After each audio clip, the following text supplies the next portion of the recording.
今天我是开眼了，我来让你们见见什么是高级绿茶。有一姑娘给我打电话，哔哩哔哩一通讲。这姑娘呢是28岁做销售的，她有一个从小玩到大的闺蜜，27岁在事业单位上班啊，两人呢一直都是单身。这上个月呢，她朋友去相亲，认识了一位男士，31岁，身高在180左右，长得很帅啊，开公司，有车有房，条件不错嘛。认识了有半个月，两个人就很快确认关系，相处的也很融洽。这上周人小两口就约这个姑娘一起吃个饭，认识一下嘛。就这样呢，到了约定的地方，这姑娘一看见那闺蜜的相亲对象就直接给惊艳掉了。长得又高又帅呢，衣品还很好，说话彬彬有礼，特别有好感。她就赶紧坐下呀，比自己相亲都紧张。吃饭期间呢，这男士对她也是照顾有加也比较周全。她就发现自己跟闺蜜的男朋友有很多的共同点，比如喜欢追剧、动漫，还有健身、游泳等等。她跟我形容说呀，这闺蜜的男朋友人很好，很有教养，穿的衣服这个也很有品味，很高级，也很幽默。总之呢，这次相处就很愉快，很难忘。结束之后呢，她主动加了闺蜜男朋友的微信。回家之后她就睡不着那翻来覆去想着闺蜜男朋友，她就给这个男士发信息人男士没回她嘛。第二天她又主动发信息，说自己遇到了一点事情，很难过希望对方能够帮帮自己。这事闺蜜不能知道，所以要帮她保密。于是就从此开始两人的话题是越聊越多而且经常穿睡衣去打视频聊天。反正这些事都她告诉我的听她描述这些我都惊呆了。后面的套路就是不是今天头疼就是明天定疼。那闺蜜的男朋友也是很体贴多次看望病号她在人男朋友面前那是哭的是梨花带雨甚是可怜，也特别的委屈。她跟我讲这些细节的时候，我问她，我说这些事儿不应该藏着掖着点吗？她说那有什么，无所谓，说男人就喜欢吃这一套，哎呀，说出来也不值得什么。哎呀，刚过去这个周末他们俩私下里又见了一面，又是去游乐场，又是看电影。她说呢，还没有明确关系，但是已经现在很暧昧了，只是碍于这个闺蜜的情分在，所以没有直接说破。哎呦我的天哪，真的，我都以为她找我是来忏悔来的，觉得对不起闺蜜，结果呢是想让他们分手，她上位。听得我那是火冒三丈去怼她，你这种人真的是贱你这不是知三当三吗？她说闺蜜身高1.6米多点还胖，长得一般，那自己身高170，体重110，身材好，长得也好，男人都喜欢他们俩才是良配。说什么他们没结婚呢，我有权利追真的有些人呢那是没有道德底线的。我看你是82年的龙井老绿茶了吧，头一次把知三当三挖墙脚说的是这么的清新脱俗像没有见过男人一样，真的是自以为是的，没有半点优点人品败坏，道德低下。你只觉得长得帅就应该配美的，但是你忽略了这世界上还有一种东西叫做感情。你只知道用颜值去评判一个人，开口闭口都是踩别人来捧自己，显然不懂什么叫人品，从小爹妈这没教育好，只觉得有好就要去抢，哪怕是别人的，从没有想过在道德层面上合不合情理。用我这边的词叫做下贱。那个男人一样也不是东西。我一直都以为电视剧里那些女主被坏人欺负那最终反抗暴打全世界赢得美男归的狗血剧情剧都是有意夸张的，里面的反派都是刻意降低智商，又蠢又坏，来反衬女主的纯洁无瑕的。如今看来哎呀，是我见识浅薄，艺术真的是来源于生活，现实更加离谱。哎呀，本人一向安分守己积德行善，为什么今天让我这么遇到这个恶心玩意儿呢？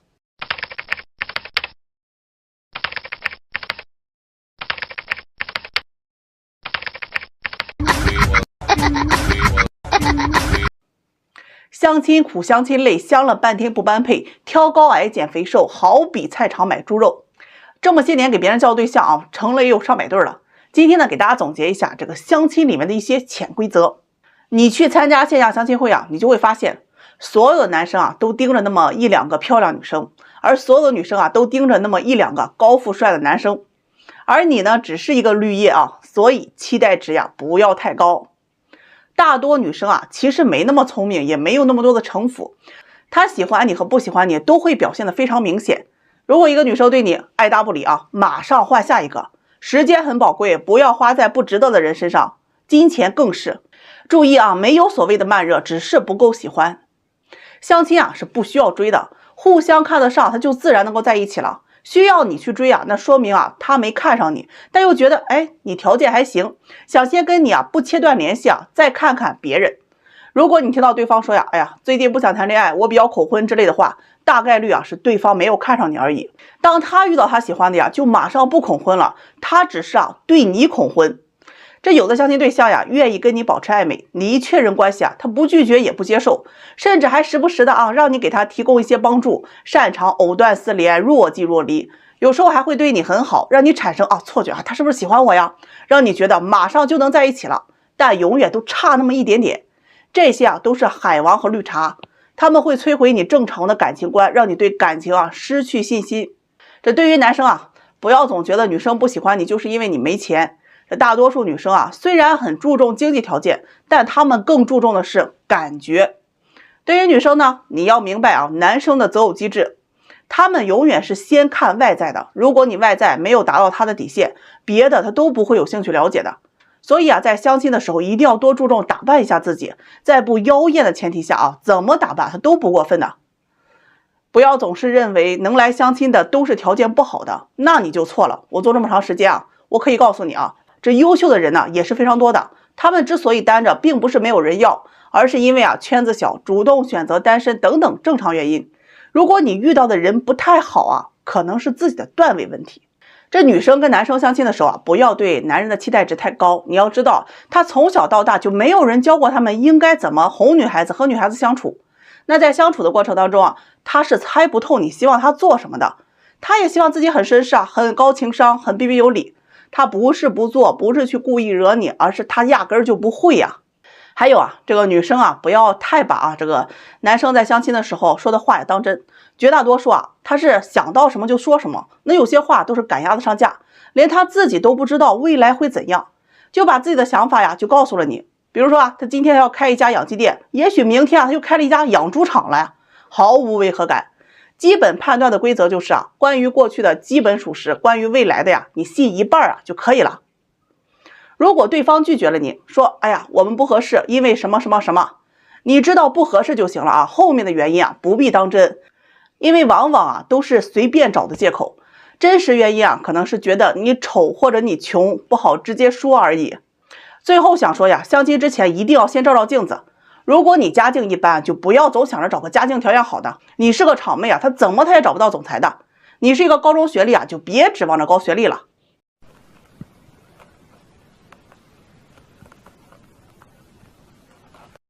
有一位男士来找对象啊，我印象那是贼深呐。92年的本科，从事建筑行业的，感情路啊一路也是比较坎坷。他之前的有一位女朋友谈了7年多啊，两人到了谈婚论嫁的时候，女方要求彩礼10万。这男士啊就觉得我跟你谈了这么多年，我也花了不少钱了，你还跟我要彩礼，他又很生气啊。如果你要彩礼的话，咱俩就分手。原本是想着呀赌赌气，结果呢对方还真提了分手。后来呢又相亲认识了一位姑娘，也是谈着谈着呀都要结婚了啊，也因为彩礼给谈崩了。他又特别生气啊，就跟这彩礼啊较上劲儿了。相亲啊先问对方要不要彩礼，这要彩礼的呀一律不找。结果呢又相了呀快2年啊，还是没有找到，就找我让我帮他找。说实话我一开始真是没答应啊，但是后来说是能帮就帮吧。我就问他，我说你除了要求女方不要彩礼之外，还有其他的要求没有？他说要有眼缘，性格好就行，这其他也没啥要求了。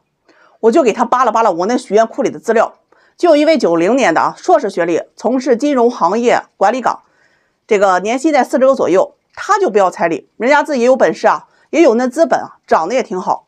这男士呢就很怀疑啊，这么好的条件为啥不要彩礼呢？会不会有什么其他的目的？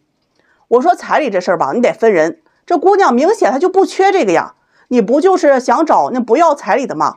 他勉为其难的答应啊，说可以认识看看。后来呢，人家女士啊也同意见个面。这见完男士就给我打电话，不行不行，女方呀太强势了。他说呀，婚后生完孩子还要尽快工作，还要求我妈来给带孩子，或者是要雇保姆。我妈的身体可不行啊，来不了。那雇保姆不仅要花钱，还不放心啊。他还让我多承担一些家务和带孩子。可我是做建筑行业的，哪里有项目就要哪里去啊。我常年不在家，难不成啊还得要我辞职啊？这可不行。他说呀，还是啊不找女强人了吧，希望我能帮他找一个性格温柔一点听话的，这赚的差不多够家里花就行。婚后啊主要倾向于啊家庭多一些，要多照顾啊老公和孩子。哎呀，忍了忍啊，我又给他介绍了一位温柔一些的姑娘。